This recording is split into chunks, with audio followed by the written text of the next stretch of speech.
Hello, and welcome to another episode of the Western Canon Challenge, where we are reading the entirety of the Western literary canon out loud. Today we are continuing in Life with Father by Clarence Day. This story is entitled Father Has Trouble with the Land of Egypt. One winter, when most of us boys were away, Mother was invited to go to Egypt with Mrs. Titus and 2 or 3 others. Mrs. Titus's son, Bob, was in charge of the party. They were going to sail up the Nile in a houseboat. They would see Luxor and Memphis, and altogether it seemed to be an ideal opportunity. Mother loved to travel.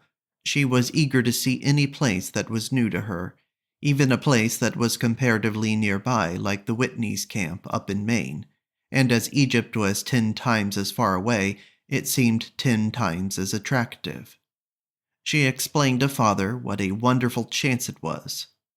He was not impressed. He said she wanted to go anywhere always, and had never seen such a woman. Most women were glad to have a home, he said, and knew enough to appreciate it, but the only thing Mother seemed to want was to be on the go. He went on to say that he himself had some sense, however, and that he would no more think of going to Egypt than to the North Pole. In a year or two, if he could get away from business, they might go to London and Paris once more.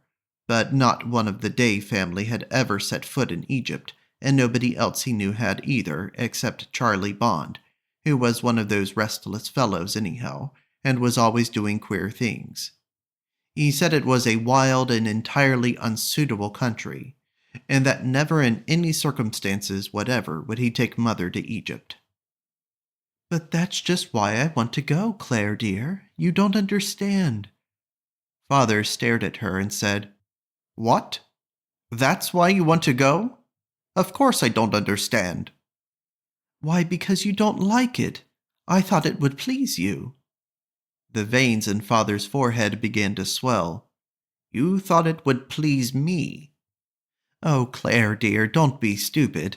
I knew you wouldn't want to take me over to Egypt yourself, but don't you see if Mrs. Titus takes me, you won't ever have to." This theory that Mother was only trying to save him trouble by getting on a ship and going to Egypt completely dumbfounded Father, but Mother clung firmly to it. She said of course she hated to have him miss seeing the pyramids, but still she wouldn't enjoy dragging him off there if he was unwilling, so he could just stay home and be comfortable in his own way, while she went quietly over with Mrs. Titus and hurried straight back. To help clinch the matter, she brought Mrs. Titus to see him. She brought young Bob Titus too. She told Father how much her letter of credit should be, and when he protested, she said she was saving him money because it would be nearly twice as much if he took her himself. When Father said violently that he wished her to remain at his side, she said everybody had to go away sometimes, and Dr. Marco had warned her she must. Dr. Marco was a man Father liked. Mrs. Titus was tactful and beautiful. Mother was pertinacious.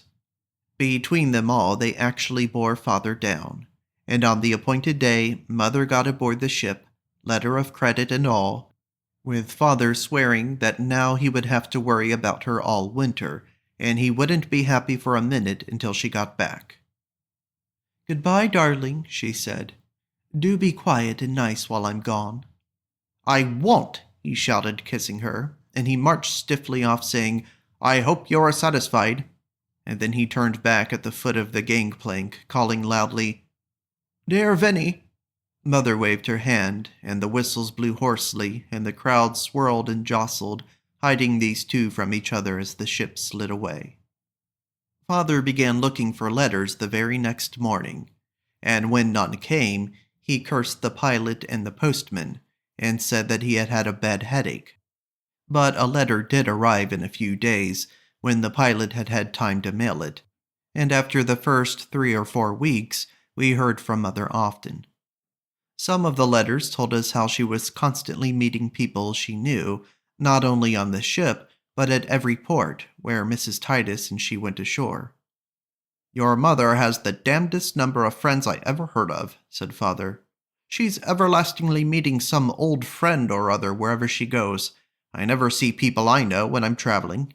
But there isn't a city in Europe where your mother wouldn't spot a friend in 5 minutes." And when a letter came saying she had climbed Mount Vesuvius and had found old Mr. and Mrs. Quintard of Rye at the top, peering down into the crater, Father said that upon his soul he never knew anyone like her. Other letters were full of household advice and instructions about menus or warnings to Father to keep an eye on the rubber tree and to speak about washing the curtains. Others abused the bad habits of foreigners and the inconveniences and troubles she met. "Well, why doesn't she stay home then?" Father demanded triumphantly. Though he swore at every foreigner who dared to inconvenience her, he relished the complaint in these letters.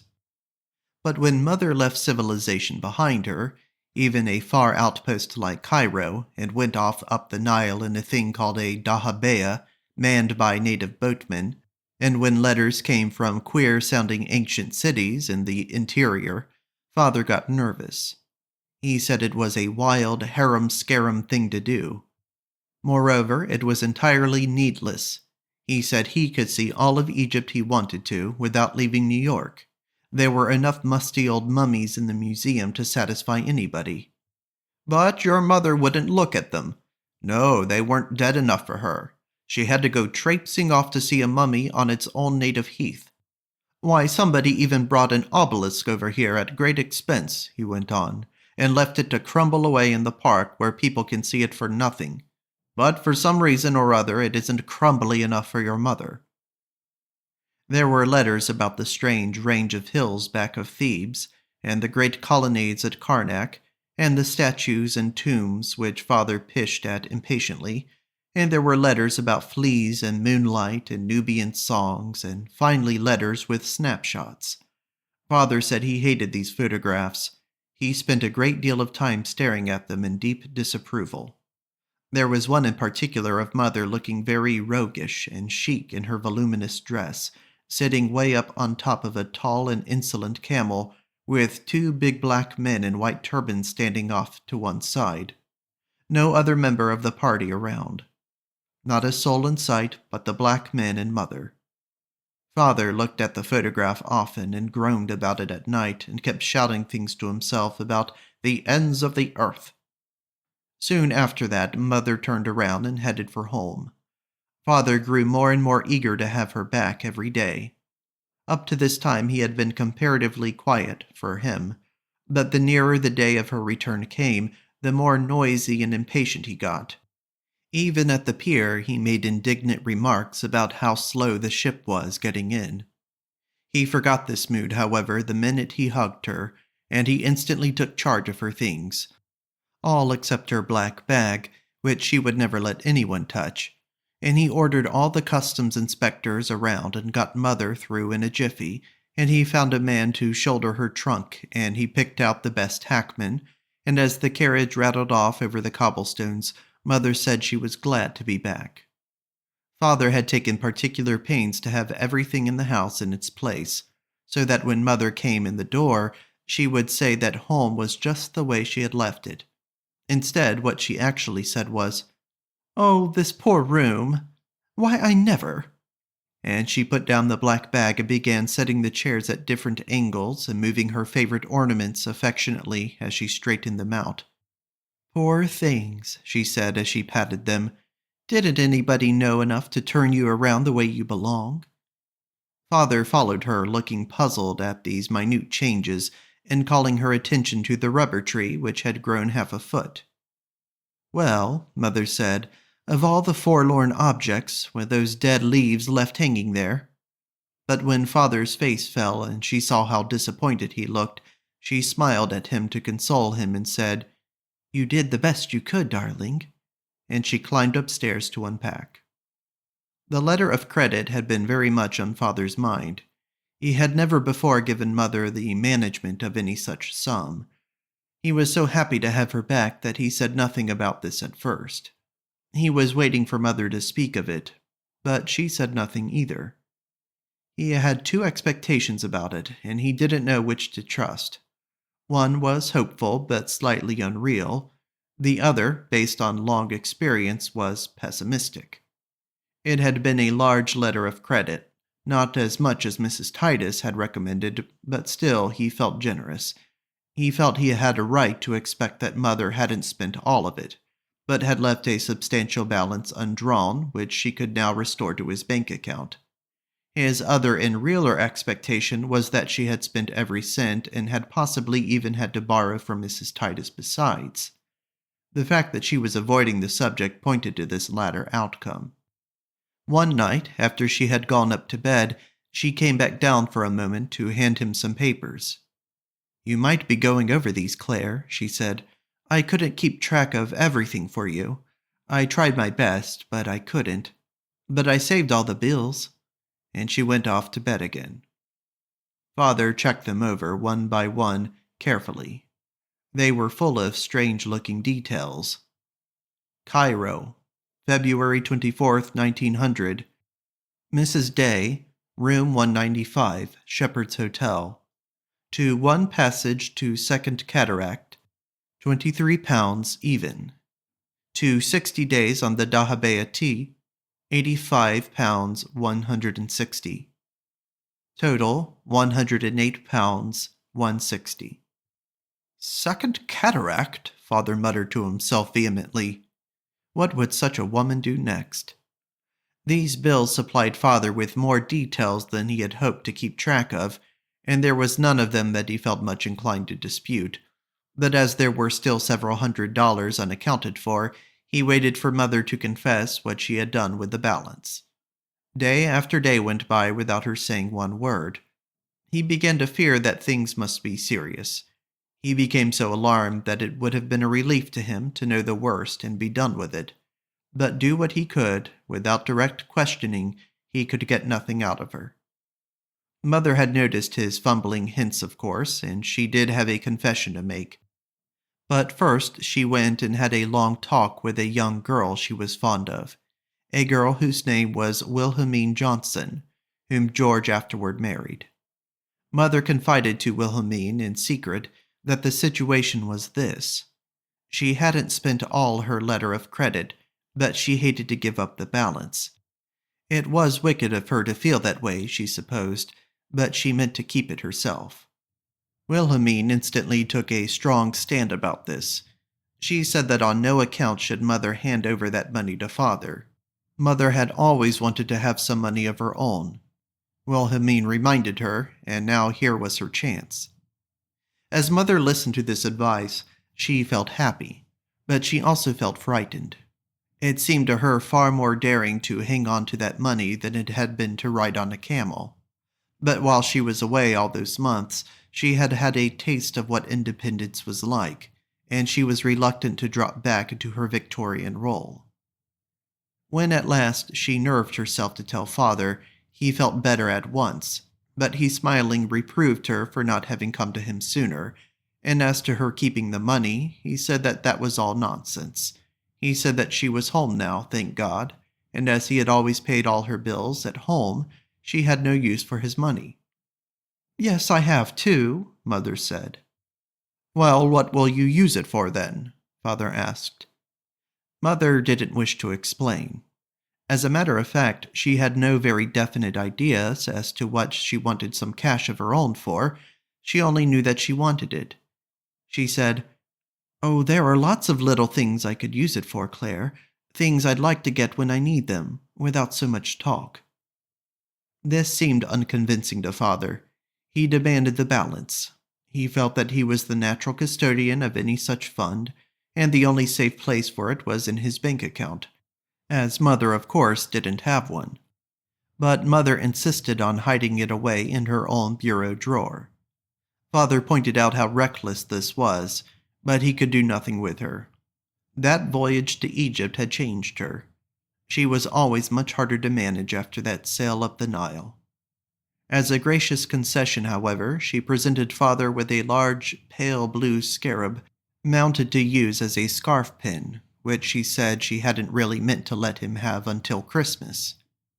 Father looked at this object without enthusiasm and asked what it was. When he was told that it was the image of a sacred beetle, he immediately pushed it away. He didn't want any dead beetles in his scarf, he declared. He told Mother she could send it right back to the tomb it had come from. He said that he begged to inform her that he was not a mummy. Father teaches me to be prompt. Father made a great point of our getting down to breakfast on time. I meant to be prompt, but it never occurred to me that I had better try to be early. My idea was to slide into the room at the last moment. Consequently, I often was late. My brothers were often late too, with the exception of George. He was the only thoroughly reliable son Father had. George got down so early, Father pointed out to me, that he even had time to practice a few minutes on the piano. The reason George was so prompt was that he was in a hurry to see the sporting page before Father got hold of the newspaper, and the reason he then played the piano was to signal to the rest of us as we dressed which team had won yesterday's ball game. He had made up a code for this purpose, and we leaned over the banisters pulling on our stockings and shoes to hear him announce the results. I don't remember now what the titles were of the airs he selected, but the general idea was that if he played a gay, lively air, it meant that the Giants had won, and when the strains of a dirge or lament floated up to us, it meant that Pop Anson had beaten them. As Father didn't approve of professional baseball, we said nothing to him about this arrangement. He led his life, and we led ours under his nose. He took the newspaper away from George the moment he entered the room, and George said good morning to him and stepped innocently into the parlor. Then, while Father watched him through the broad doorway and looked over the political headlines, George banged out the baseball news for us on the piano. Father used to admonish him with a chuckle not to thump it so hard, but George felt that he had to. We were at the top of the house, and he wanted to be sure that we'd hear him, even if we were brushing our teeth. George always was thorough about things. He not only thumped the piano as hard as he could, but he hammered out the tune over and over besides, while Father impatiently muttered to himself, "Trop de zèle." Upstairs, there was usually some discussion as to what kind of news George was sending. He had not been allowed to learn popular tunes, which it would have been easy for us to recognize, and the few classic selections which were available in his little music book sounded pretty much alike at a distance. George rendered these with plenty of goodwill and muscle, but not a great deal of sympathy. He regarded some of the rules of piano playing as needlessly complicated. The fact remained that he was the one boy who was always on time, and Father was so pleased by this that he bought a watch for him with George Parmley Day, always on time, engraved on the back. He told me that as I was the eldest, he had meant to give me a watch first, and he showed me the one he had bought for me. It was just like George's, except that nothing had been engraved on it yet. Father explained that to his regret he would have to put it away for a while until I had earned it by getting down early to breakfast. Time went on without much improvement on my part. Dawdling had got to be a habit with me. Sometimes my lateness was serious. One morning, when breakfast was half over, and I had nothing on but a pair of long woolen drawers, Father called up from the front hall, napkin in hand, that he wouldn't stand it, and that I was to come down that instant. When I shouted indignantly that I wasn't dressed yet, he said he didn't care. "Come down just as you are, confound it," he roared. I was tempted to take him at his word, but thought that there might be some catch in it, and wouldn't, though I hurried, of course, all I could. Father ate his usual breakfast in a stormy mood, and I ate my usual hearty breakfast in a guilty and nervous one. Come what might, we always ate heartily. I sometimes wished afterward that I hadn't, but it never seemed to hurt Father. Mother told Father that if he would give me the watch, she was sure I'd do better. He said that he didn't believe it, and that that was a poor way to bring a boy up. To prove to him that he was wrong, Mother at last unlocked her jewel box and gave me a watch which had belonged to one of her elderly cousins. It was really too valuable a watch for a boy to wear, she said, and I must be very careful of it. I promised I would. This watch, however, turned out to be painfully delicate. It was old. I was young. We were not exactly made for each other. It had a back and front of thin gold, and as Mother had had the former owner's monogram shaved off the front cover, that cover used to sink in the middle when pressed.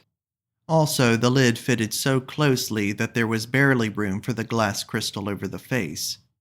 Such a very thin crystal had to be used that any pressure on the lid broke it. I didn't press on the lid, naturally, after the first time this happened. I was careful, and everything would have gone well enough if other boys had been careful too. It was not practicable, however, for me to make them to be careful enough. When I had a fight, friendly or otherwise, I used to ask my opponent if he would be so kind as not to punch me on the left side of my stomach. He might or might not listen. If he and I were too excited and kept on long enough, the watch crystal broke anyway. There was never time to take off my watch first, and anyhow there was no place to put it. A watch that goes around the streets in a boy's pocket has to take life as it comes. This watch had never been designed for any such fate. The first two crystals I broke, Mother paid for, as Father disapproved of the whole business and would have nothing to do with it. Mother was always short of small change, however, and I hated to trouble her, and she hated to be troubled too. "Oh, Clarence, dear, you haven't broken your watch again," she cried when I opened the cover the second time to show her the shattered fragments. She was so upset that I felt guilty to tell her the next time it had happened, and from then on I was reduced to the necessity of paying for the damage myself. My pocket money never exceeded $1 a month. Every new crystal cost 25 cents. It was a serious drain. Wrestling and rolling around on the floor with Sam Willits, my watch quite forgotten, I would suddenly hear a faint tinkle and know that I was once more insolvent. I would pick out the broken glass and leave the watch with no crystal till I had 25 cents on hand. But these delays made me nervous. I knew that Mother wanted to feel sure that I was taking good care of the watch, and that she might look at it any evening. As soon as I had the money, I hurried over to 6th Avenue, where two old Germans kept a tiny watch shop, and left it there to be fixed. One of my most dismal memories is of that stuffy little shop's smell of sauerkraut, and how tall the glass counter seemed, and the slowness of those two old Germans. When I got there late and they made me leave the watch overnight, I didn't have one easy moment until I got it back the next day. Again and again I argued with them that 25 cents was too much, especially for a regular customer, but they said it didn't pay them to do the work even for that, because those thin old-fashioned crystals were hard to get. I gave up at last. I told Mother I didn't want to wear the watch anymore. Then I found, to my amazement, that this way out of my troubles was barred. The watch was an heirloom, and an heirloom was a thing that its recipient must value and cherish. No good Chinese, I read later on in life, fails to honor his ancestors, and no good boy, I was told in my youth, fails to appreciate heirlooms. I left Mother's room in low spirits. That night, as I wound up my watch with its slender key, I envied George. Father had selected the right kind for George. He knew what a boy needed. It had a thick nickel case, it had an almost unbreakable crystal, and it endured daily life imperturbably, even when dropped in the bathtub. It seemed to me that I was facing a pretty dark future. The curse of great possessions became a living thought to me instead of a mere phrase. The demands that such possessions made on their owners for upkeep were merciless. For months I had no money for marbles. I couldn't even afford a new top. In some way that I didn't fully understand, I was yoked to a watch I now hated. A delicate thing that would always make trouble unless I learned to live gingerly. Then I saw a way out. All this time I had kept on being late for breakfast at least once a week, out of habit. But it now occurred to me that if I could reform, perhaps Father might relent and give me that reliable nickel watch he had bought. I reformed. I occasionally weakened in my new resolution at first, but every time that new crystal got broken, I was spurred on to fresh efforts. When I had at length established a record for promptness that satisfied Father, he had my name engraved on the watch he had bought and presented it to me. He was a little surprised at the intense pleasure I showed on this occasion, and as he watched me hopping around the room in delight, he said, "There, there," several times. "Don't be so excited, confound it," he added. "You'll knock over that vase." Mother said she couldn't see why Father should give me a nickel watch when I had a gold one already. But he laughed, and he told her that that old thing was no kind of a watch for a boy. She reluctantly laid it away again to rest in her jewel box. Her parting shot at Father was that anyhow she had been right. She had said all along that a watch was what I needed to teach me how to be prompt. This is the end of Part 7 of Life with Father by Clarence Day. In the next video, we will continue with the story entitled Father Interferes with the 23rd Psalm. Thank you for listening.